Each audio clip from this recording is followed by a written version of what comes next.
Shalom.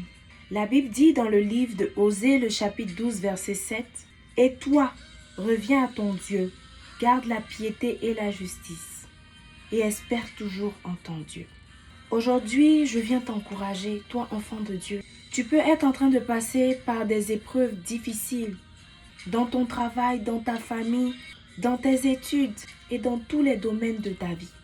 Ça peut être compliqué pour toi de gérer plusieurs choses en même temps.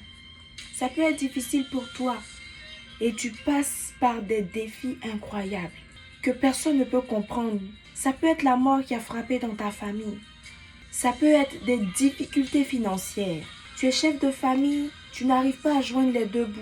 Tu es étudiant, c'est difficile pour toi d'avoir les ressources financières nécessaires pour t'occuper de toi-même, pour payer tes études. Tes parents sont dans des situations difficiles. Ils ne peuvent pas assurer tes études, ils ne peuvent pas t'aider. Ou tu peux passer par un moment de chômage, tu n'as pas d'emploi, c'est difficile. Tu peux être aussi dans une situation de travail compliquée. Ça peut être n'importe quelle situation. Tu peux être malade, tu peux avoir le cancer, tu peux avoir une maladie incurable comme les médecins le disent. Tu peux passer par un moment compliqué. Et même dans ta vie spirituelle, tu peux toujours être en train de chercher le Seigneur. Tu peux être en train de chercher le Seigneur, prier, chercher sa face, mais ne rien recevoir, ne rien entendre. C'est compliqué. Mais laisse-moi te dire que tu dois toujours espérer en l'Éternel. Si jamais c'est difficile pour toi jusqu'au point où tu as dit, oh, moi-même cette histoire de Dieu, je vais laisser tomber. Parce que le Seigneur est là, il me voit souffrir, il ne fait rien. Le Seigneur est là, il voit tous mes déboires, il ne fait rien. Le Seigneur est là, il me voit en train de lutter, mais il ne fait rien. Alors que sa parole a dit qu'il va nous accorder toute grâce si on le demande. Mais je demande, le Seigneur ne fait rien. Je fais ce que je dois faire, le Seigneur ne fait rien. Je sais à l'église, je n'ai pas d'enfant. Je sais à l'église, je n'ai pas d'emploi. Je sais à l'église, je n'ai même pas d'argent pour manger.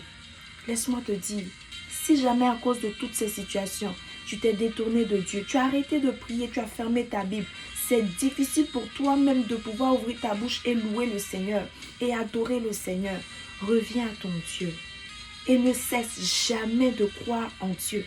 Parce que le Seigneur te fera justice. Parce que le Seigneur t'accordera ce que tu veux. En son temps, la Bible dit que tout concourt au bien de ceux qui aiment Dieu.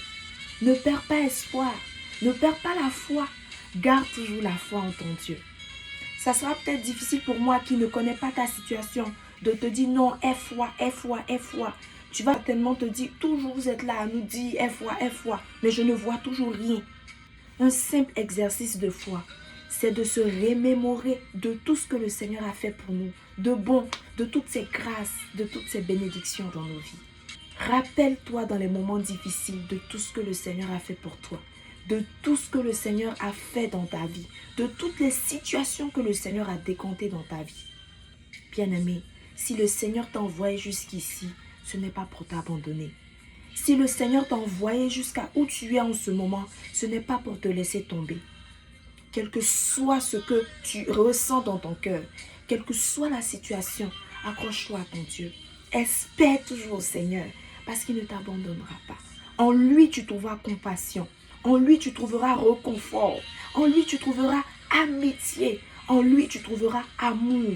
En lui, tu trouveras toutes les grâces et les bénédictions que tu cherches.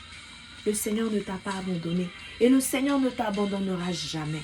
C'est lui le même, le berger qui est capable de laisser 99 brebis pour aller chercher la seule égarée. N'aie pas peur, ne sois pas triste, ne sois pas affligé dans ton âme. Le Seigneur se lèvera pour toi. Que le Seigneur te bénisse.